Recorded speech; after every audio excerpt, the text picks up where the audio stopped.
Quick mic test. Think it looks okay. Bring that music down.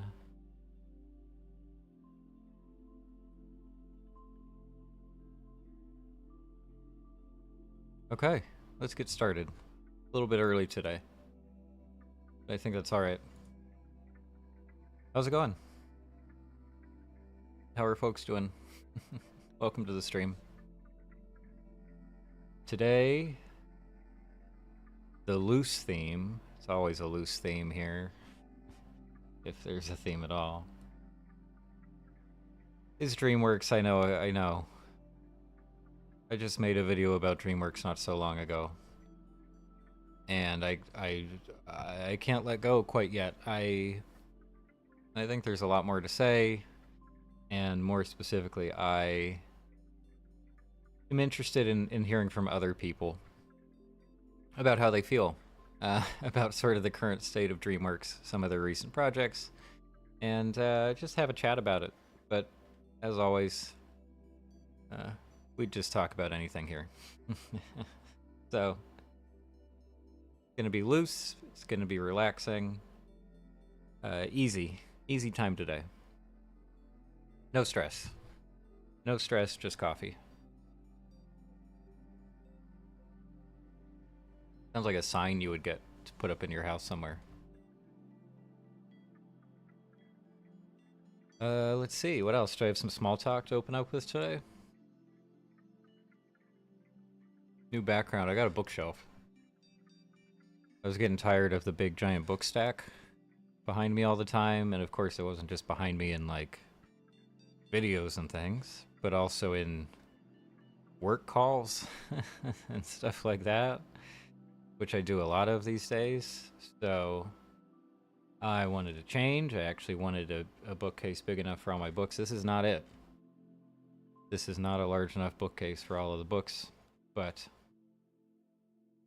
it's okay. It's a start. It's a start, and it took a long time to get here. So that was a bit of an adventure on its own. Also, probably just for today, I did a free trial for like a music library, royalty-free library, you know.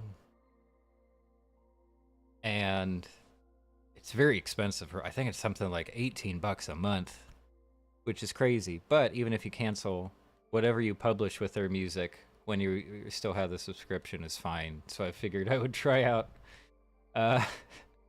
some of their stuff instead of just having Animal Crossing music every single time and in every single video. So we'll see. This is the ambient section, so we can definitely try something out if people are feeling spicy. We'll see how it goes. This one is called The Ethical Lore.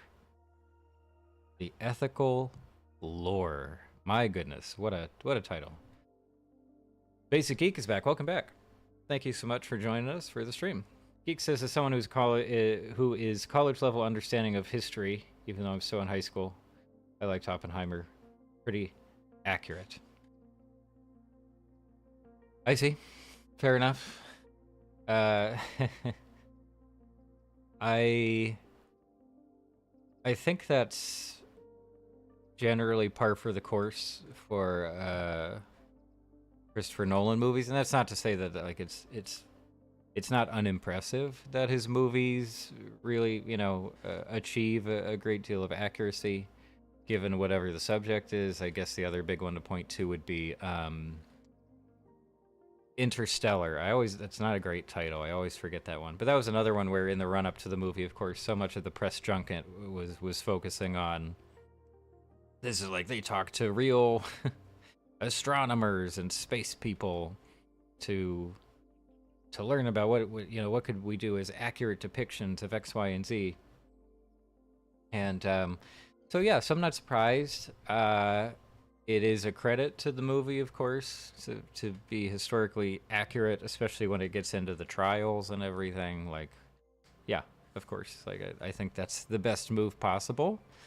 Filmmakers can sometimes muddy the waters when they try to inject more drama into stuff that's based on historical events. So I'm glad. I'm glad to hear that that it felt authentic, and felt accurate and everything to the true story. And I think that's what a lot of people were hoping to get from this movie. People who are interested in this stuff, like you, geek, like just into history. You want the real thing. You don't want like a super dramatized, weirdo recreation of everything. You don't want them to sort of change what Oppenheimer is like as a person, as a character, and have him be something completely different. Like that's something the Asylum will do in one of their movies. Leave that to another level of filmmaking. I think. Anyway, but cool. I'm really glad that it checked out for you on that level. That's good news. And I think that's also been a big part of positive reception for the movie overall, specifically from critics. I don't know if audiences are all connecting with the like historical accuracy and the slow pacing of the whole thing, but I do have the sense that critics are much more on board with that and more appreciative of elements like that in Oppenheimer. So yeah, very cool. I guess I'm happy to see it doing well. I don't know. I'm not super invested in Nolan movies. Like he's not my favorite guy in the world, but I also don't see him as like a negative force in contemporary filmmaking at all. Um, so yeah, that's cool. That's very cool. Neat stuff. Geek has a follow up. I loved how it was all his life, not just the Manhattan Project. It shows him as a person, and you can hear the regret and sorrow in the actor's voice. Yeah, that's all good news. I haven't seen it yet, by the way. I'm just trying to, you know, uh, bounce off of these comments and what I've heard from other reviewers and uh, critics and comments and stuff like that. Um, so nice to have even more reasons to want to check it out myself. Although I don't know if I'll see it in the theater. I just don't go to the movie theater all that much anymore. It's just not really a way that I spend my time. It's just not something I do very much. Um, anyway, but very cool. I'm glad to hear it was well acted. Something else that I would kind of expect, from one of his movies and whoever the casting directors are that he works with. Um, so yeah, that's great news. Been watching anything else recently? Have I been watching anything else recently? Nothing super new. I did earlier today. I tried to watch some episodes of the Ace Ventura Pet Detective cartoon show from, I would say, early 2000s. I didn't check the year. I tried to watch some of that because it's on YouTube now. That's the only reason why. And it didn't go very well. I didn't find myself I didn't find myself invested. More than that, I didn't find myself able to continue watching the show. Like it was pretty tough. It was a pretty tough one just to get through an episode. Like, ew, hearing someone do like a really bad Jim Carrey impression. I just didn't. Yeah, not for me. But yeah, in terms of new shows and things, I don't know. I don't know if I've really caught up on much. I have a list of a bunch of stuff people mentioned last week that I will have to sort of move through in the coming weeks, but not quite yet. I've mostly just been working, that's taken up a lot of my time. So yeah, would like to see Oppenheimer. I guess I would like to see Barbie at some point. Just I'm curious to see it for myself and form some opinions. But otherwise, yeah, I really do need to catch up on my TV, specifically new releases and new animated shows. Last week we talked about that. What, Praise Petey? I remembered the title. There we go. I do actually want to try to watch that. I don't know if it would be worth doing a video about or not, or if I would have anything super interesting to say about it. But things like that. And in fact, I think I have a tab pulled up of like upcoming animation releases, so I should really check that out to get a better sense of what's coming here in the near future. Geek says, I probably won't watch Seth Rogen TMNT, but I will keep an eye on reviews. Is that related to some of these shows for Paramount? Is it from this? Or is it a different project? Yeah, this is another thing that I have heard nothing about. Let's look at this real quick. Okay, art again. Here you go. All right. Oh, it's not even out yet. New TMNT. I'm assuming this is what you were talking about, Geek, but I guess we'll check. Yeah, compared to the Spider-Verse hand-drawn aesthetics. That term bothers me, although I understand why it's the term. And of course, here we go. Puss in Boots: The Last Wish. Yep, we got it. We got it.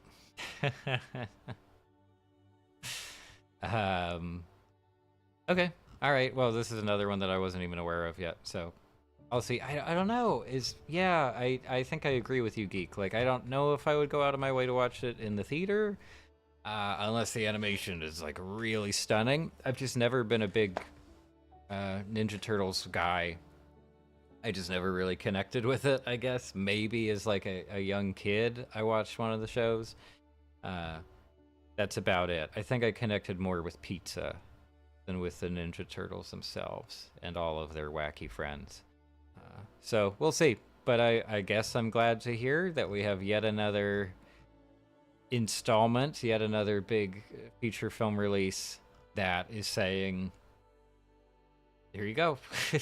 Here you go. We're going to let our team do something kind of different. We're going to let the art direction really take center stage and lead with the look, which just, I mean, it just makes sense on so many different levels from different angles. It just works. Like, we are in a time where visuals are prioritized over everything else. Visual communication is the most important, whether it's on social media or in entertainment, whatever. So why not? And also, of course, we have the technology now to integrate 2D art and 2D art techniques with 3D animation. It's huge. It's just such a, sorry, my phone's going off. It's a legitimately good move. It is animation moving forward in a way. It's not a trendy thing. I don't know if there are people saying that like Spider-Verse and Puss in Boots and this kind of thing are just trend chasing. I really don't think that's it. They all have their own looks. The commonality is just that they integrate 2D art with 3D models. Like, that's it. Other than that, they are doing very different things. They have different ideas. Anyway, but yeah, thanks for bringing it up. I assume this is the one with Seth Rogen. I almost said Joe Rogan. I don't think Joe Rogan is in the new Ninja Turtles movie. I guess he could do a cameo, and a handful of people would freak out about that. A few parents would maybe get excited about that. Geek says, still no Scott Pilgrim anime trailer, but the day it drops, I'll probably watch like 50 times. Much how I did with One Piece live action trailer. Totally fair. Yeah, I feel like we've been talking about that one for so long, or just waiting around for some kind of news on that one. And I don't know, maybe they announced it. Oof. Maybe they announced it a little too early in production. Like, it kind of feels like they announced it way in pre-production. So it seems strange. Like, obviously it's still a strong property, especially with just like its relative cult following. I think it's larger than a cult following, but either way, it's not the biggest franchise or property in the world, but it is really important to a lot of people, myself included. That was a big deal. The Scott Pilgrim movie, when I guess I was in high school. Big deal. Really big deal, just for getting interested in filmmaking in general, and the pacing as well. It's such a well-paced movie. Really brisk, but it never feels like too fast. It doesn't feel like the Mario movie where everything is, you never get a chance to breathe. It does breathe, it does stop, and just so much style in it. It's a great way to entice people to pay closer attention to movies. And to have something like that was brand new, it just felt so fresh and crazy. So yeah, high hopes still for that anime. I hope it's not like a troubled production kind of situation, production hell deal. uh yeah, and again, would like to see something of it. Something, I don't know, do we even have concept art, Geek? Like, did we get any kind of hint for the visuals for that one, or is it, do we just assume it's going to look a lot like the graphic novels? Well, anyway, that's that. What else was I gonna look at? Oh yeah, I was gonna look at some like upcoming stuff. Let's see what we got here. Oh, this is coming to streaming, but whatever, that's fine. We can take a look at that. Super Mario Brothers movie, everybody's favorite movie in the world, start streaming. Is it going to tell us where? Monkey King. Okay, sure. Never heard of it. Disney Plus is adding a 4K restoration of Cinderella.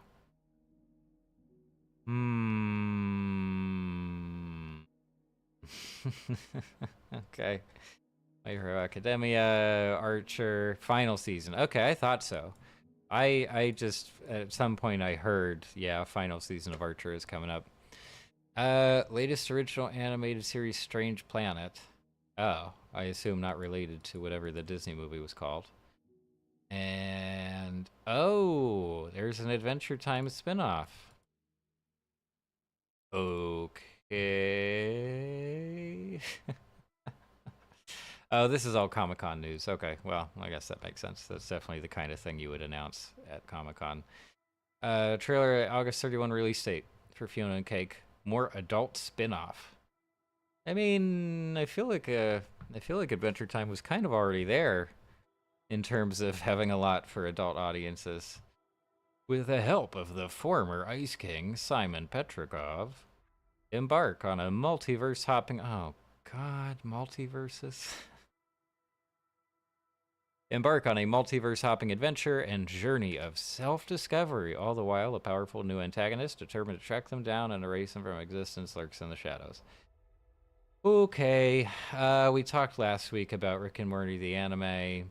We heard about that already. So there we go. But yeah, I just was completely unaware of Fiona and Cake. But I don't know. I mean, we did have a hint of that, right? From Distant Lands, the Distant Lands specials, or whatever you want to call them, were a big hint for me that Warner, more so than like Cartoon Network, really wanted to do stuff with Adventure Time, but it couldn't be the original show still. So it felt like they were feeling things out. And like, what is the spin-off potential here? What could we make work? Would a spin-off work at all? And I think Distant Lands was really well received overall. So it makes perfect sense that they're trying something else here. And I just assume that will be great. I don't know. I don't know if I've ever come across a big Adventure Time project that wasn't great. Individual episodes, maybe, but not like a whole big special or a movie or something. This, no, this music is way too... It's not a right fit at all. Anyway, Geek says, all we know is the original cast will be returning. Wow, everybody? Plus the animation team has a good past. Okay, cool. I mean, that is good news, I guess, for the Scott Pilgrim anime. Still not enough information for me, just based on my, like, I don't know, my curiosity, I guess. I would really like to see them give us more, but if it's just not ready yet, it's just not ready yet. That's fine. That's fine. Also, which of these great genres do you think we should... These are moods. Sorry, not genres. Which of these moods should we try out? Euphoric sounds like way too much for me. Quirky sounds like a no. Laid back, I'm worried it's just gonna sound like this ambient stuff that we've got going now. Let's just have fun with this. The stakes are low. That's a weird one to start out with. Is this like lo-fi stuff? What would happen? Should we just do that? Should we just punch in lo-fi and see what we get?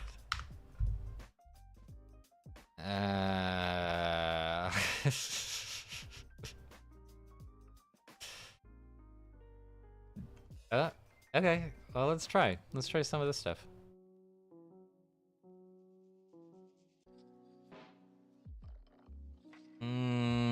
Still very low key.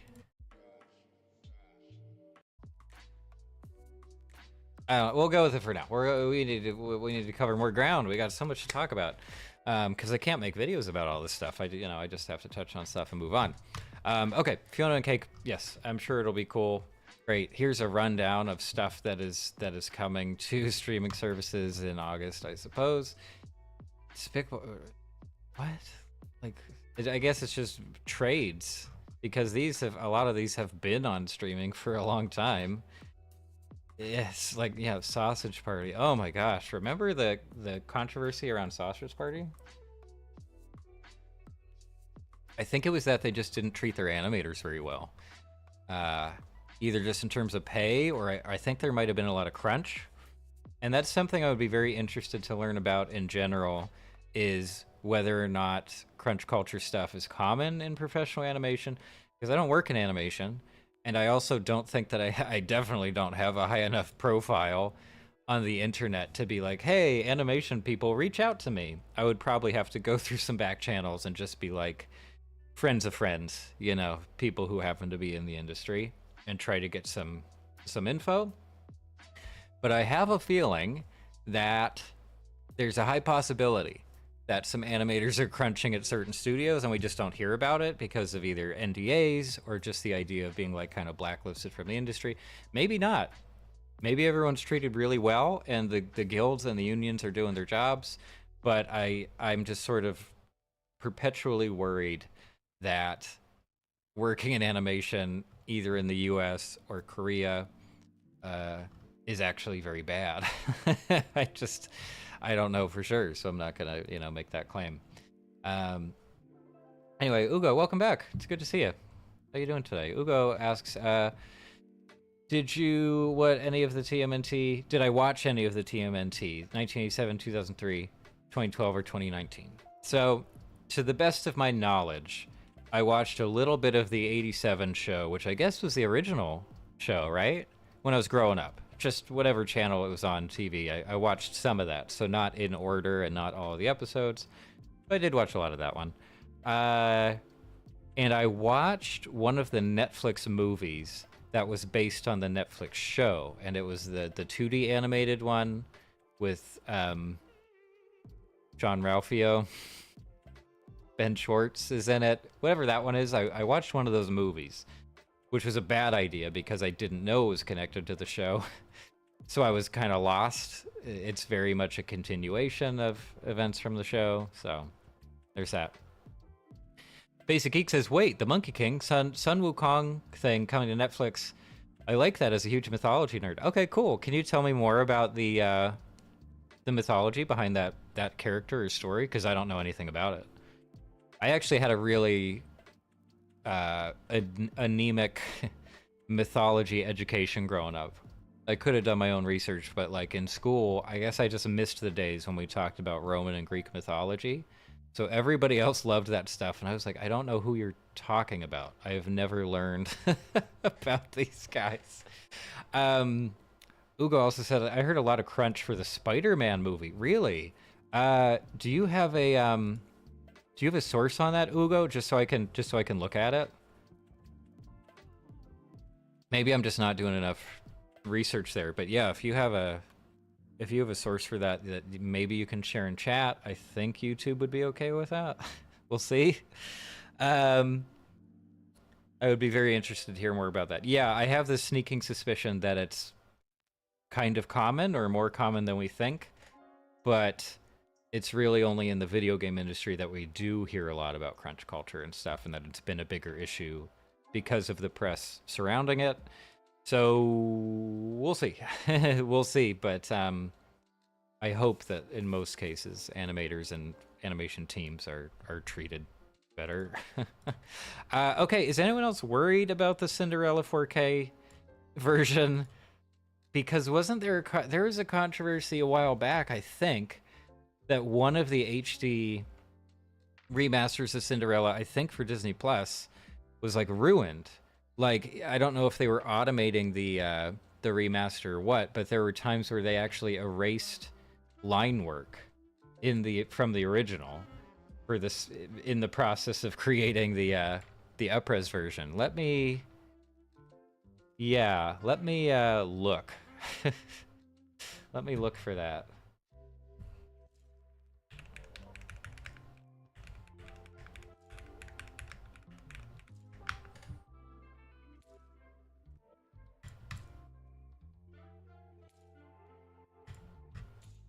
Oh, we got some stuff, guys. We got some stuff. So this is what I saw at some point is this tweet. So it's for the Blu-ray of Cinderella that, as you can clearly see, uh-oh, there are so many lines. I don't know if it was this guy says some scenes, so shrug to how common it is throughout the whole movie. I'd have to look into that more. But it does kind of ruin this. Like it just looks like a blob now, and you see where their priorities were. Like colors are more vibrant and saturated, of course. There's a greater clarity, so they have reduced the film grain from the original. But like, ooh. And then someone here, I think, is yeah, they took the same screen grab. Restoration done at 2K. At 4K. Okay, so the 4K might actually be a different situation. This was a while back. Okay. Yeah, I feel like I would doubt that it was done on purpose. I feel like this would be the result of some kind of automated thing, you know? I've seen comparisons with the 95 Laserdisc. This is a great forum. I should hang out in this forum. Basic bicubic resolution change. Yeah, it could have been like automated up-resing kind of thing. But again, this is people speculating, so we don't really know. Sorry, let me catch up here. Geek says... Oh, wait, no, I have one here from Ugo. Ugo says it's the big ending movie for the show 2019 where Casey Jones travels back in time or something. Yeah, the TMNT thing. Yeah. Seemed like they were doing weird timeline stuff and things like that. But yeah, I was very lost because I hadn't watched the show up to that point. But how about you, Ugo? Have you been watching a lot of the TMNT stuff for a while? Or not so much your thing? Geek says Sun Wukong's pretty much the most powerful character in Chinese mythology. He can only be beaten by the Jade Emperor and Buddha. Buddha appears in both his own religion and Chinese mythology. Interesting. He has like 7 levels of immortality and can turn all his hairs to clones. I mean, that is... Did I lose that? That does sound pretty good. Was this something that had already released in theaters and now it's going to Netflix, or is it just going straight to Netflix? I thought the article mentioned... Oops. Monkey King...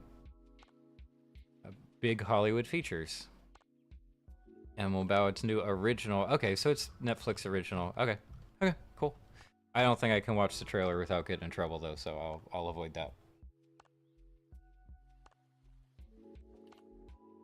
Very cool, though. Yeah, I would be interested to look into that more, and also just get into more mythology stuff in general. It is very interesting, and it's also really useful for looking into, like, the meta-narratives of different cultures and the messaging of those narratives.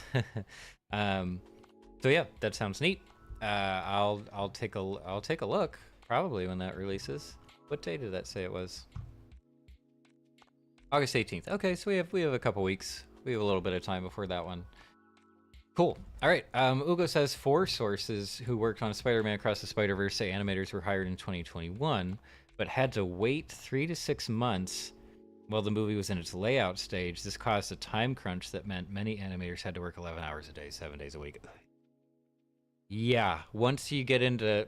I'm sure there is like a very specific definition of crunch in terms of hours worked per week, I just off the top of my head, I would say like anything over 60 or 65 very easily qualifies as crunch, as opposed to just overtime, and especially working 7 days a week. Like that's, if you've ever done that, I used to do that. I only do it now sometimes. um, it can be very difficult. It can really cause a lot of other problems, especially if the workplaces you're in are not very healthy. So I don't want to speak to this situation, since I don't, I'm just learning some things about it now. But if all that's true, that sounds terrible. That sounds very, very bad. And especially because, as you mentioned, Ugo, like, if it was specifically because of essentially like bad scheduling, if it was the result of bad planning on the part of, I don't know, whoever was in charge of the team, whoever was doing scheduling and like pre-production stuff, although layout would mean they were already in production proper. I don't know. So that is distressing. That is sad if it's true. And I really hope it's not a super common thing. But I guess, I don't know. I'll try to do a little bit more research there. I would love it if I could talk to some folks working in animation, maybe anonymously, but I don't think I have that kind of reach. Ugo says, I saw a few episodes of the 1987 TMNT we're talking about, but I don't remember much. I saw the 2003 one. It had 7 seasons and a movie crossover with the 1987 show. I saw the first 4 seasons of 2012, but did not finish it. It had 7 seasons, I think. Okay. 2019, only 2 seasons. Never saw any of it. Okay. Well, I'm impressed that you still knew like the plot of that movie then, the Netflix movie that was based on the 2019 series. Yeah, Geek says, not to sound negative, but I'm not looking forward to Wonka. Who wanted a Willy Wonka prequel / backstory? Well, first of all, Geek, I don't think you need to worry too much about being negative here. I would like to think that this is a very safe space for negativity. At least negativity that's based on preference, and that's not trying to go after people. I'm all on board for that, and I've done plenty of that myself. Like, if you have criticisms of something, or if it's just not your interest, go for it. Absolutely go for it. And at least in this specific situation, I mean, I agree with you so far, based on everything I've seen about the movie. Yeah, that's a big part of it, is like, who asked for this? And we didn't. We know why it's being made, which is just that it's part of a recognizable property. It's something that people know, and those kinds of projects immediately get priority, especially at bigger studios over original work, just because it's typically a safer bet. Not all the time, but they want to make their money back and make a lot more money. So it comes down to investment risk. It's riskier to release something like Ruby Gilman that doesn't have an established franchise behind it, as opposed to, oh, this is Willy Wonka stuff. And even the name Wonka, they're not going out on a limb. It's not a Charlie movie. If you just called something Charlie, which Charlie is that? If you call it Wonka, everybody knows. Everybody knows Willy Wonka. It's there. It's in the collective consciousness. But yeah, based on everything I've seen so far, it does not strike me as having a lot of creative or artistic potential. Could be wrong. It could be excellent. And I know a lot of people like Chalamet. A lot of people do. I like him sometimes in some roles. And so it has a decent shot just based on like mainstream appeal, I guess. But again, yeah, I don't know. I don't know if someone would go to see it because they want to know more about Wonka, or just because, oh, they like Willy Wonka and the Chocolate Factory. Or I think the book was actually called Charlie and the Chocolate Factory, right? Either way, something people know. Enough people will go to see it, I think. I don't expect it to be a massive flop, but I could be wrong. We could do a bet on that with Unreal money, but we don't have that kind of system set up on YouTube streams. So anyway, we'll wait and see. I also don't know when that releases. Do you know, Geek, when that movie actually comes out? I just haven't been paying attention. And I assumed it would be a summer movie, so if it's by the end of August, we won't have to wait that long. Ugo says, I like the movie The Forbidden Kingdom, where Lee plays the Monkey King. Hang on.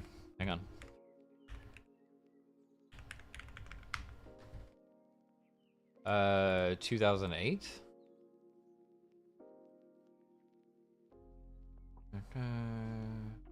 Rob Minkoff, Lionsgate. Okay. Box office is fine. Jet Li, Jackie Chan. Okay. Cool. I haven't seen it, but it's on Max, everybody's favorite service. Ugo says, I wanted to see a movie about the glass elevator, not a prequel. Geek says it comes out on December 15th. Oh, wow. So, okay, so they're aiming for the new box office season, winter holiday time. Okay, I don't know. Yeah, in that case, all we can really look forward to is maybe a Meteor trailer in the near future, maybe September. But yeah, I agree with you. I'm not super interested in that. And I also agree with Ugo. I think we're on the same page today. Yeah, glass elevator stuff. Like, yeah, weren't there were sequels, right? Or at least one sequel to the original book. Yeah, I don't know. So much room there. Roald Dahl wrote a whole bunch of stuff, and we tend to only see a couple of things made over and over again. At least that's my general impression. So that would be very neat. I don't expect that to happen anytime soon.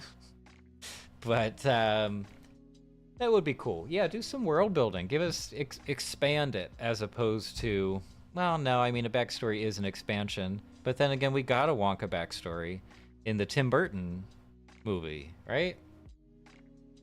I don't know. Just not really my thing.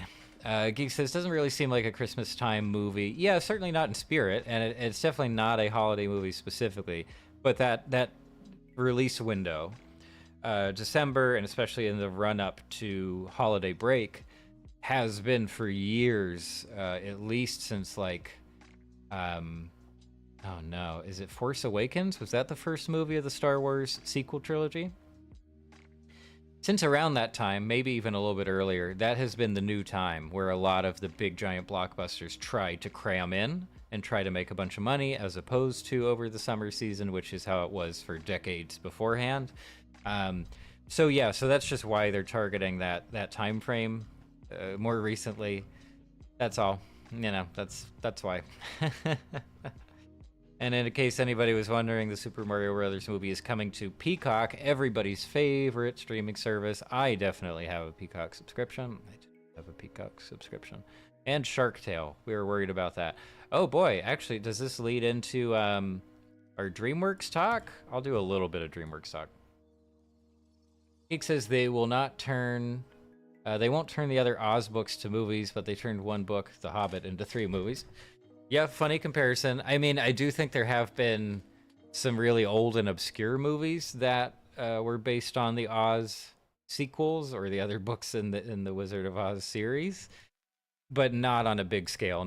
These aren't movies that everybody knows about, like the original movie, of course. So, yeah. Anyway, okay, so this is one thing to talk about. I do want to talk about DreamWorks a little bit today, just because it still blows my mind, and it is a turning point for the studio, I think, and just a weird time in general.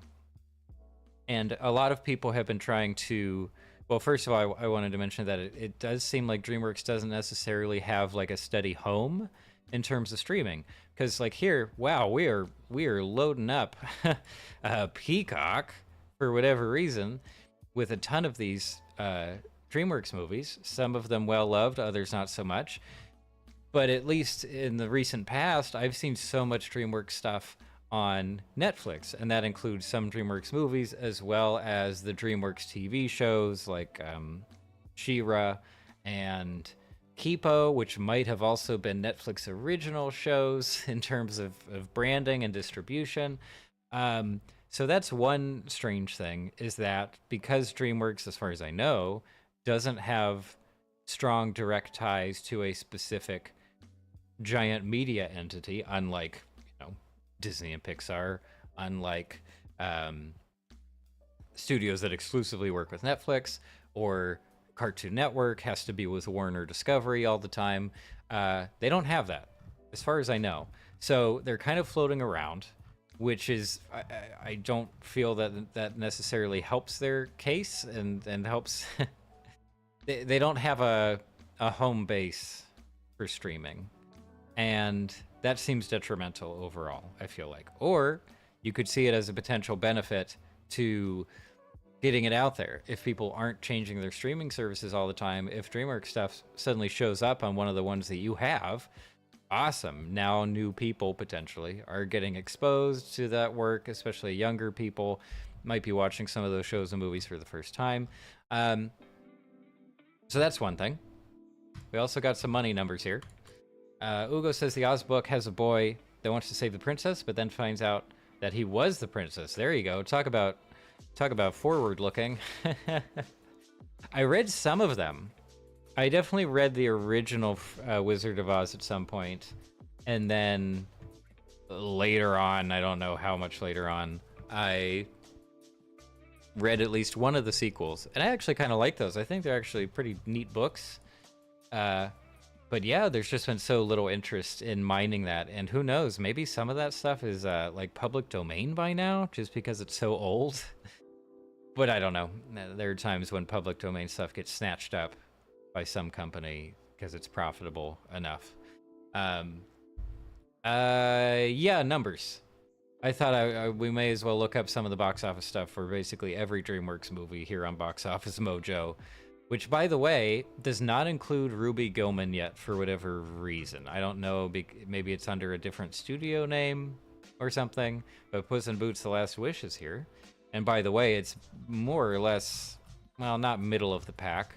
It's towards the top, but it certainly wasn't a big, smash hit in terms of revenue. And it remains very clear that the strength of the Shrek franchise, my gosh, like these were just the safest bets for years. What, a span of roughly 10 years. Shrek could do no wrong. Shrek was the powerhouse of DreamWorks Animation, despite not being their earliest project, right? Like they started out with what? Ants, Road to El Dorado. They did stuff with Aardman, like Chicken Run and Flushed Away. But Shrek was always the biggest deal. And so it is not surprising to me that they're going back to the well. Like, obviously, Puss in Boots: Last Wish at the very end, spoiler, I guess, not just teased, but basically said, we're doing more Shrek stuff. We're definitely doing more Shrek stuff. Prepare yourself. Generate memes for us, please. It's happening. So, that's another thing in their back pocket, and that kind of disrupts some of the narratives that have come about in the wake of the giant failure of Ruby Gillman, their most recent release, which I'll return to in just a second. But I want to read Ugo's comment here. It's very relevant. Ugo says DreamWorks had a big deal with Netflix, but then switched to Peacock with the movie Troll 2, which started to air the cartoon and the movies. So I think they will drop the movie there.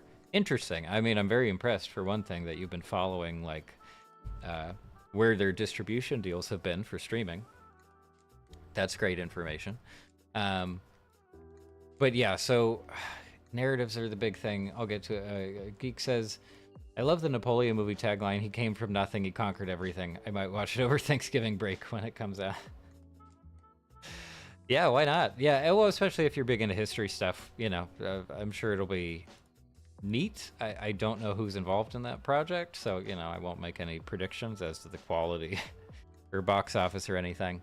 But that just seems like it's aiming for history nerds, It's going after the history buffs. So I assume it'll attract a decent audience. Okay, yeah, so what I wanted to briefly say about narratives, and I don't mean the narratives of movies, I mean the narratives of discussion about movies and discussion about movie studios. Because this is something it's flipped over just like a span of 6 months or so.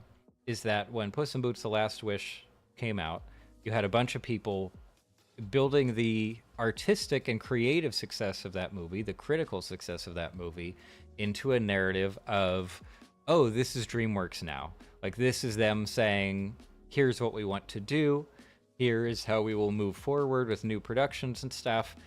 And not quite. I don't know if I said that myself in my Last Wish video. I don't think so. I feel like it's more likely that I said something along the lines of, this could be where DreamWorks goes next. Like, I hope this is where DreamWorks heads in terms of their new work. But I was very worried immediately as soon as we got that tease for new Shrek stuff. I just assumed there's no way they're going to make another Shrek, like a new Shrek movie, as stylish as Last Wish. And not just, obviously they wouldn't use the exact same style. Like, that belongs to Puss in Boots now as its own series. I just didn't expect crazy creative art direction and animation for a new Shrek movie, and I still don't. And then Ruby Gillman comes out. It looks more or less like a pretty standard contemporary high horsepower CG animated movie. Like, it looks wonderful in terms of rendering, modeling, rigging, textures, the actual animation. Awesome. Doesn't perform well at all. And because the movie doesn't perform well to a very drastic degree, now we have people trying to shell out narratives that are very much in the opposite direction. The new narrative is, oh no, DreamWorks is going down the drain. They don't know what they're doing. How could they ever recover from something like this? And neither of those narratives, the Puss in Boots narrative over here and the Ruby Gillman narrative over here, I do not think those are the reality is in between the two, basically. Not a huge insight, but I do think it's something important to point out in the heat of a new narrative. When something is really recent and a lot of people are pushing the same ideas and trying to say, yeah, this is how it is, this is what this means over a longer stretch of time, maybe some of them get it right, but most times you have to look at the bigger picture. And in the bigger picture, DreamWorks is not doing poorly. They're publicly traded, by the way. Their stock price is pretty decent. I think it's around $40. Doing research beforehand, I think it said that was up from like $11 a year ago, something like that. You feel free to double check that, I guess. That's very good. Clearly, there is still a great deal of trust in terms of, the company being publicly traded. Very important for a publicly traded company. If you have a sign of weakness, there's potential for the stock to drop. We have not seen a significant drop in that stock so far as a result of Ruby Gillman. So when you really start digging into more information and doing more research, it really doesn't seem like DreamWorks is hurting that badly. Obviously, they lost quite a bit of money so far on Ruby Gillman. I never got the sense that they were like down and out. And it's something that we can see over and over again if we go through the box office numbers. Like, look here, one of the Croods movies from 2020. Well, 2020 was the year of it, but you get the point. This did not do well at all. Abominable did not do well at all. Flushed Away. And these are all movies from generally different time periods in the history of the company.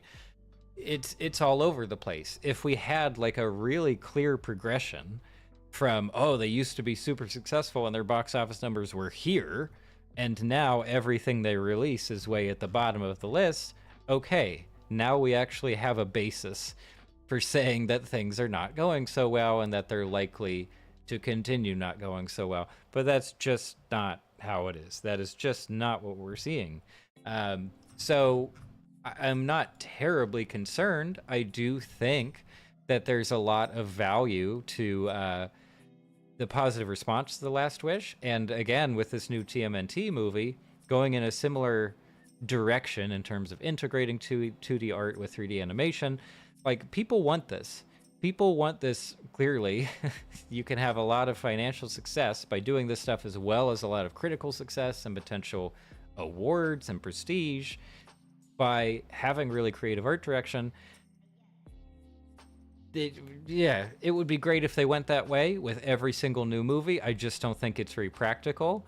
It no doubt takes a lot more time, I feel like, to develop a whole new look and also develop technology simultaneously that supports really creative looks. It's more complicated, I think, than a lot of people are giving it credit for, this whole situation.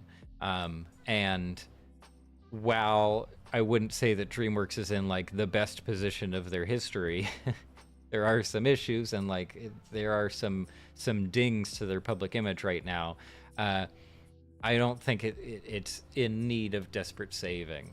Sorry, big ramble there, but this was some of the stuff that I wanted to get out that I didn't really get to talk about in that video I made on DreamWorks a few weeks back. So there it is, but now I'll catch up on chat because we have a lot more stuff going on here. Okay, Geek says I have to go. Oh, well, thanks for joining us, Geek. Sorry I missed that a little bit earlier. Thank you so much for joining us on the stream. Hope to see you here next time.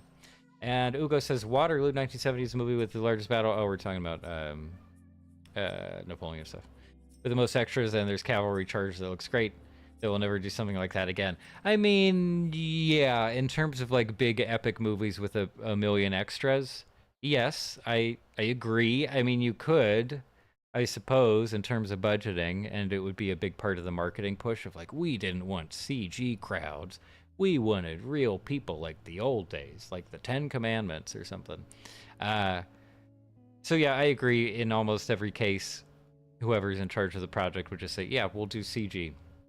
Like, the technology is there now that it will look convincing to use CG. It's also less of a hassle, less dangerous than having a bunch of real people, you know, showing up and potentially having stunts nearby and stuff like that. So, yeah, I think it's interesting that there has been a shift in that direction. I don't see it as a bad shift, you know, and I don't know. That's definitely something I appreciate about those old historical epics.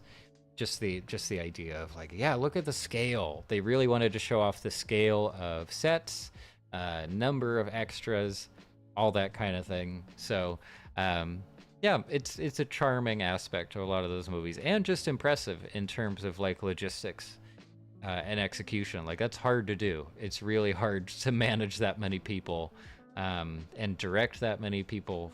Everything. So it's a whole thing. But anyway, Hugo also says DreamWorks has a lot of shows, and if I have to guess, that's where they are making their money. Totally possible. And yeah, that's another tricky part, is that either with streaming original shows or movies, we don't get the numbers. We don't have the benefit of Box Office Mojo, where we can potentially get an estimate of the project's budget and see hard and fast numbers of like how much money it actually made. Not from merchandising and stuff, but just how many people paid to see the movie and how much money it made from that. So that's, yeah, a huge gray area. So like, that's a completely legitimate guess, you know? It's just that we have absolutely no way of knowing how much money they have made from Kipo, how much money they've made from She-Ra, how much they've made from shows for like younger audiences. It's all up in the air, and as we're learning with all the strikes happening in LA right now, it's even hard to consider the ways in which views on a streaming service translate to money for the streaming service itself, the people who produce the movie, and then the people who are actually involved in the making of the movie. Like, there's so much that just hasn't been hashed out yet. And there's so much of it that we, just like the average people, just watching stuff and wondering about it, we don't know. Like, we don't get the information. And even if a streaming service does decide to release numbers, like, oh, this movie had 200 million views or watches within its first month, what does that translate to on the financial side of things? Is that enough for the streaming service to want more of the same? Probably. Is it enough for the production company and the studio behind that movie to want to continue with it as a series? We don't know. There's so much we don't know. So it's totally possible that their shows are doing great. I also don't know if their shows are on traditional TV or if they're all streaming exclusive. I would guess most of them are streaming exclusive at this point. But again, black box, just not sure. we just aren't sure of the reality there. So yeah, I sorry, we're getting all these ads here. I do if there's any kind of like commentary to share here on what I would hope for the future of DreamWorks, obviously I hope for them to stick around. I think I said as much in my video on the topic a while back. But on top of that, yeah, please more work where it sets itself apart visually right away. It's easier to market those movies. Those movies tend to be appreciated a lot more by hardcore fan bases of animation or particular studios, and definitely critics as well.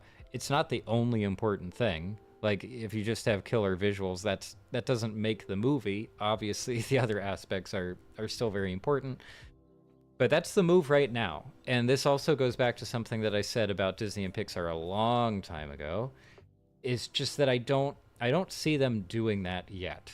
I don't know if they're worried that it would be seen as a trend to have like this really wild 3D movie with 2D elements, with hand-drawn elements. But they're just not doing it. They're not doing it. They did some of it in the Paper Man short a million years ago.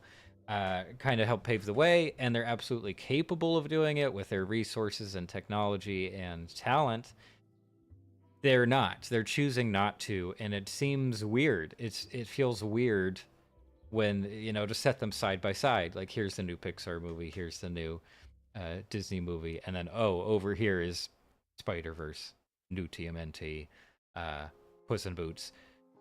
Completely different feel, and a completely different level of ambition, or at least that's how it seems, I think, to someone like me who's not involved in production. I don't know. Yeah, and the new Disney and Pixar movies obviously still look excellent. High horsepower is the term I tend to use with that stuff, but it's just not the same, and I don't think that work connects with audiences in the same way. And from a certain angle, it feels like a weird step back. It feels like this weird hesitance to do some very interesting things with film visuals that have been made possible by modern technology. So, boy, a lot of rambling. My gosh. Ugo says Kung Fu Panda has had 5 different shows. The Madagascar movie had 5 too. 2 with the penguins and 3 with the monkeys. Oh my goodness. Yeah, I definitely remember one of those Penguins of Madagascar shows, which was not very good, if we're being honest, but it existed. I get the sense that it was popular enough to stick around. And yeah, Kung Fu Panda remains popular, and I'm not really sure why. I don't totally understand who the fan base is there. I don't know who's like shoveling money in the direction of that franchise. It's not me, and I don't hate that series or anything like that.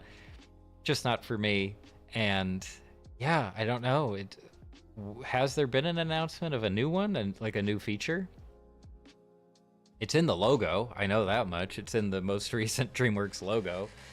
So yeah, they have plenty of, to put it bluntly, like kind of cash cow franchises that could still do really well, even if they're not the most highbrow. Trolls, Kung Fu Panda, they could definitely bring back How to Train Your Dragon. It would feel a little tactless after their sort of epic conclusion to that whole thing. That had a show too, of course, at least one show.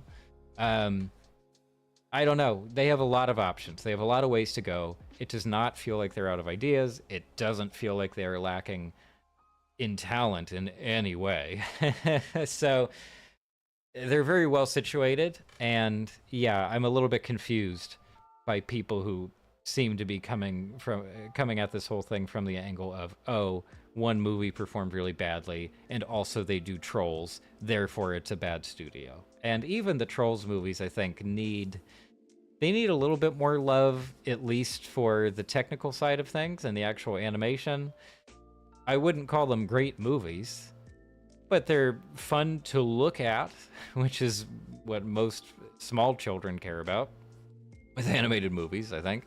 And there's, they're okay. There's some decent writing in some of them. Even one of them, World Tour, even tried to get into like cultural appropriation of specific music genres. So there's more meat there on the bone than a lot of people seem to think. I know that it's just like a silly licensed property. I get that. Their trailers are god awful and just annoying. Some of the scenes of those movies are very annoying too. It just, I don't know. Yeah, maybe I should do something about that. Maybe I should have some kind of video. Somebody else has probably already done one, but yeah, I maybe we should try to stand up for trolls a little bit more. Also, look at this. Oh, I didn't even know this was here, but Universal Studios Florida is launching DreamWorks-themed attractions next year. Well, if the attractions means like suit, costume characters, not very exciting. But if they're doing some kind of ride, I want a Shrek ride. I have no idea what that would look like, but I'm down. Ugo also clarifies that the Dragons had, How to Train Your Dragon had 5 different TV shows. So I'm glad you pointed this stuff out. I was aware of a certain number of DreamWorks shows, especially the original stuff. But the scale, they've done so much, apparently. Crazy town, how much TV stuff they've been producing. Or, TV just means a series. Probably a streaming series. Ugo continues. 5 seasons that take place right after 1, and then a new show that takes place right before the second movie. And then there's a show that's for like kids and very young kids. And they have a new show that takes place in present day. Okay, in that case, they haven't really left it alone at all. They're just continuing to get mileage out of that franchise. And I'm kind of fine with that. I like How to Train Your Dragon stuff generally. So kind of neat, actually. So they're doing a lot of TV, or just series rather. I guess I'm happy to hear that. But yeah, I should probably stop talking. I'm losing my voice already. I feel like it happens sooner and sooner every time. Ugo says that new one is still running with 4 seasons and they are not very good. Yeah, but if they're making money, and if the streaming services they're working with are happy enough to have it, especially stuff for really young kids, because unfortunately, as we know from certain other properties that are really big on YouTube or certain streaming services, shows for very young children do not need to be good in terms of quality, which is a shame. Like, they could be doing more to help with development and all kinds of things, or just be more interesting in general. They're not, so I just naturally feel that the bar is very low in terms of animation for very young children, like 5 or younger. So even if this, particular dragon show just isn't very good, yeah. If it's working, if they're getting enough watch time on that stuff, it's fine. I'm sure they're a-okay with it. Partial Media Jennings team records over $500 million deal. I went south. Sorry, I don't want to just read the internet here for the rest of the stream or anything like that. But yeah, I'll probably wrap up soon. I guess this is a somewhat short stream. But yeah, it's cool. It's cool. I said a little bit of my piece, I guess, about the DreamWorks situation. In general, I am not really worried about them. I'm sure they have plenty of cash, as Ugo said, either from from different shows or from past projects or outside funding, whatever. It's going to be okay. That doesn't mean DreamWorks will be guaranteed success forever.